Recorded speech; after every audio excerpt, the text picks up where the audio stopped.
हमारा चिंतन गीता अध्याय 10 श्लोक 23 पे चल रहा है। रुद्राणाम शंकर चास्मी, मैं समस्त रुद्रों में शिव हूं, प्रभु ने कहा। और हम तो जानते हैं कि शिव तो मृत्यु के देव हैं, बात सही है, लेकिन वो हम आदि बात को पकड़ कर बैठे हैं। मृत्यु के देव इसलिए है क्योंकि नया जन्म भी वही कराते हैं। ये शरीर यदि छूटेगा नहीं तो नया शरीर मिलेगा कैसे? इसलिए केवल मारने वाले हैं ये मत समझना। मृत्यु ये जीवन का अंत नहीं है। जो जीवन की अखिलता को, जीवन की अखंडता को, जीवन की संपूर्णता को समझते हैं, उनको मृत्यु फुल स्टॉप नहीं लगता है, अर्ध कोमा लगता है। ठीक इसी तरह भगवान शंकर जो लय करते हैं, प्रलय करते हैं। प्रलय यह सर्जन का विरोधी नहीं है। प्रलय यह सर्जन की पूर्व भूमिका है। परिवर्तन यह इस सृष्टि का नियम है। एक ही प्रक्रिया के दो अंग है। सच पूछो तो सृजन ही विनाश का कारण है और विनाश ही सर्जन की पूर्व भूमिका है। यदि सर्जन न हो तो विनाश संभव ही नहीं, और यदि विनाश न हो तो सर्जन संभव नहीं। दोनों एक दूसरे से जुड़े हुए हैं। मृत्यु भी अंत नहीं है, मृत्यु भी विश्राम है।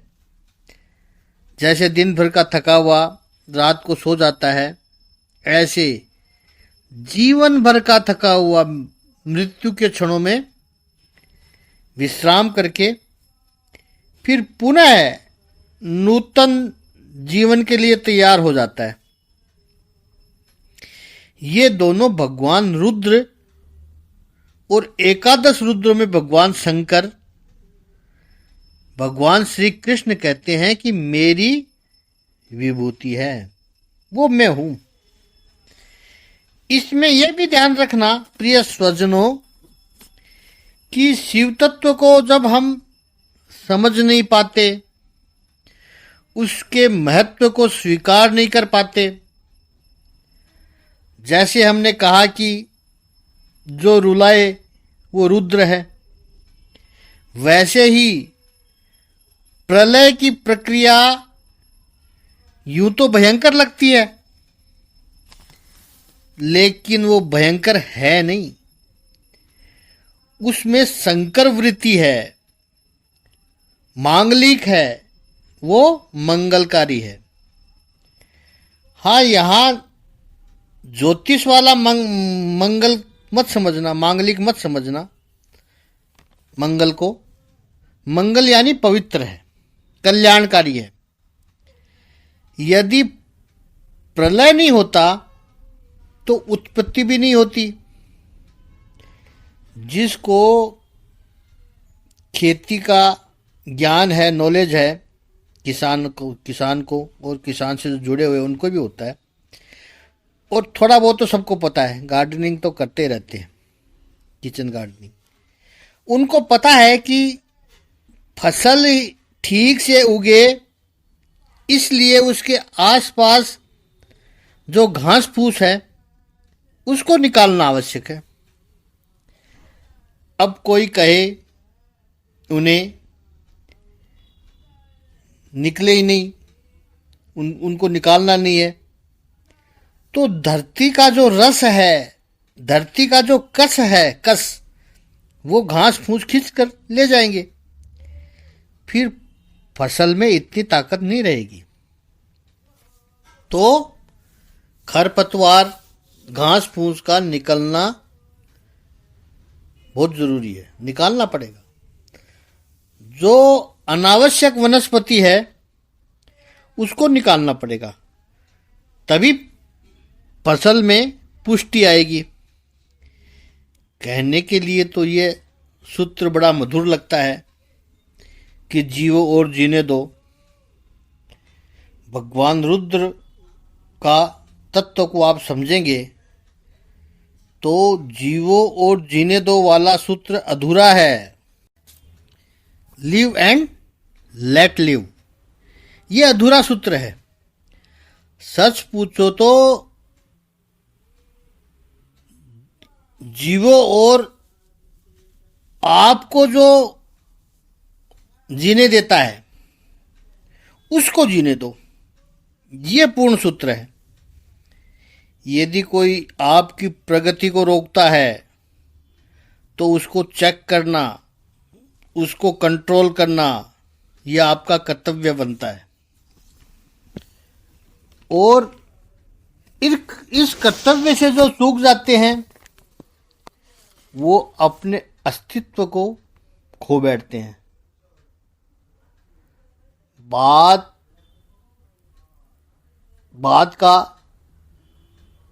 बात क्रांतिकारी जरूर लगेगी, लेकिन आवश्यक है, इसलिए कह देवे, और कहना जरूरी भी है।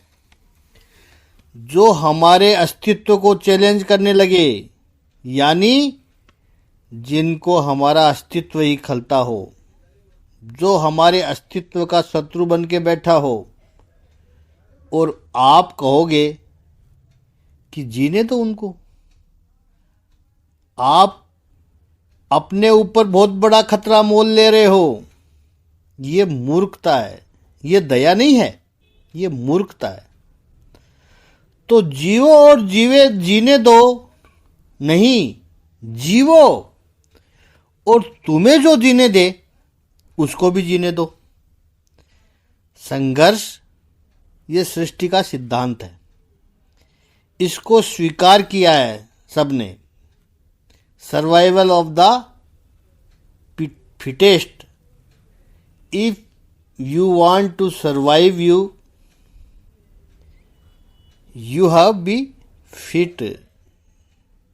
कुछ बातें पिछले 100 वर्षों से हमारे भीतर ऐसी डाली गई, पॉलिटिकली और रिलीजियसली, धर्म के माध्यम से डाली गई। छोड़ दो, जाने दो, उसे जाने दो, में हमारा अस्तित्व संशय में पहुंच गया। जाने दो करते करते हमारा अस्तित्व भी संशय में पहुंच गया। शक्ति चाहिए, रुद्र चाहिए। प्रिय सज्जनों, इस अर्थ में रुद्र मंगलमय है, इस अर्थ में रुद्र की आवश्यकता है। जो नीच नियत तत्व है, नेगेटिविटी है, वो सब समाज के कंटक है, उनको निकालना पड़ेगा। चाणक्य ने अर्थशास्त्र में अपनी एक पूरा प्रकरण लिखा है, कंटक शोधन। उसको समझना बहुत जरूरी है। खोजना पड़ेगा कि हमारे शत्रु कौन कौन है, और ये अधिकतर छुपे हुए होते हैं। आधुनिक भाषा में उन्हें स्लीपर सेल बोला जाता है। उनको उसी स्तर पर आपको समझना पड़ेगा और वहीं पर ही उनको जड़ मूल से खत्म करना पड़ेगा। समाज में योद्धा भी चाहिए, और जब ये योद्धा शत्रुओं का नाश करते हैं, तभी बाकी की जो प्रजा है शांति से जी सकती है। ये रुद्र है, इनकी आवश्यकता है। दूसरे अर्थ में कहें तो रुद्र वैराग्य के देव हैं। वैराग्य से ही मोह और मोह के कारण जो अनिष्ट तत्व उत्पन्न होते हैं उनका नाश होता है। तो ये ऐसा कोई वैरागी आदमी कर सकता है जो यूपी में कर रहा है, अपना काम बखूबी निभा रहा है, वो वैरागी है, उसका साथ दो। ये समाज में जो अनर्थकारी एलिमेंट्स है उनको हमारे धर्म ग्रंथों में दैत्य बताया है, राक्षस बताया है। आध्यात्मिक मार्ग में कहें तो शिव वैराग्य प्रेरक है। ओम नमः शिवाय। इस मंत्र का जैसे जैसे व्यक्ति जप करता है, जप करता जाएगा, शिव की उपासना करता जाएगा, वैसे वैसे भीतर के ये मोह और मोह जनित विकार नष्ट होते जाते हैं और मनुष्य को यानी साधक को कल्याण की प्राप्ति होती है। ये जो आंतरिक विकार नष्ट होंगे तभी शांति मिलेगी। प्रिय सज्जनों, ये शंकर है। भगवान श्री कृष्ण कहते हैं मेरी विभूति है, मैं हूं शंकर। रुद्राणाम शंकरणा शंकर चास्मी। आगे का वितेशो यक्ष राक्षसाम। यक्ष और राक्षसों में वितेश यानी कुबेर, ये मेरी विभूति है। इस यक्ष राक्षसाम शब्दों को समझना, यक्ष और रक्ष यूं देखो तो दो है, लेकिन दोनों को एक ही ग्रुप में रखा है। क्यों? अलग है। यक्ष किसको कहते हैं? ये अलग अलग कैटेगरी है। यक्ष, किन्नर, गंधर्व, अप्सरा, ये सब स्वर्ग की अलग अलग कम्युनिटी है। इनको कार्य भी अलग अलग दिए गए हैं। गंधर्व है जो गान करते हैं, अप्सरा है वो नृत्य करती है, यक्ष का काम कुछ अलग है, किन्नर का अलग काम है। हम बड़े बड़े कर्म करेंगे और उन कर्मों से बहुत बड़ी बड़ी कीर्ति कमाएंगे। ये यक्ष है। वो सत्कर्म करते हैं, लेकिन सत्कर्म करने का उनका हेतु अपना महत्व बढ़ाना होता है, अपनी कीर्ति, अपनी प्रशंसा, अपनी वाहवाही बढ़ाना होता है। उनको यक्ष कहते हैं। और दूसरा एक वर्ग है रक्षे रक्षे, मैं सबका रक्षण करूंगा, वो राक्षस है। दोनों के पास शक्ति है। राक्षस के पास मसल पावर है, यक्ष के पास वेल्थ पावर है। और इन दोनों का समन्वय जब हो जाए, मसल पावर और वेल्थ पावर, तो ये कॉम्बिनेशन बहुत डेडली हो जाता है, घातक हो जाता है। शारीरिक ताकत आ गई, बड़ा सैन्य बल, मजबूत शक्तिशाली सैनिकों का, और अकूट दौलत का स्रोत, संपत्ति का स्रोत। अब ऐसा व्यक्ति चाहे जो कर सकता है, उसको कोई रोक नहीं सकता है। और ये दोनों यदि एक हो गए, यक्ष और राक्षस, तो तकलीफ करते हैं। समस्या तब आती है कि जब हम लोगों को भगवान की आवश्यकता ही नहीं हो, भगवान की आवश्यकता ही नहीं लगे, जब इनको देवीय विचारों की आवश्यकता ही नहीं लगे और ये अपनी ही मस्ती में नाचने लग जाए। इसलिए यक्ष से सावधान रहना है कि यक्ष भाषा बड़ी अच्छी बोलते हैं, फ्लोवरिंग लैंग्वेज बोलेंगे, लेकिन इनका हेतु अपना महत्व बढ़ाना होता है, भगवान का नहीं। ऐसे यक्ष आपको समाज में आज भी दिखते हैं, भाषा तो बहुत अच्छी बोलते हैं और संपत्ति भी इकट्ठी करते हैं, लेकिन वो केवल अपना महत्व बढ़ाएंगे। उसमें ऐसा ही